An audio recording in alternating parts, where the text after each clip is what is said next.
Welcome to Java Forum. Now I am going to show you how to set or change the icon name in Rocky Linux 9 operating system using hostnamectl command. So first I am logging to the terminal as a root user. So execute the command hostnamectl.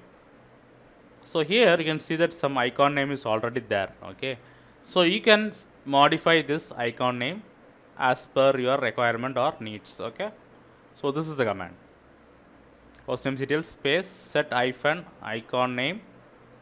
You can give some icon name. So there are some predefined icon names. So please refer the hostnamectl man pages for more icon names. Okay, so I am giving the icon name as computer desktop. You can see that icon name is changed to computer desktop.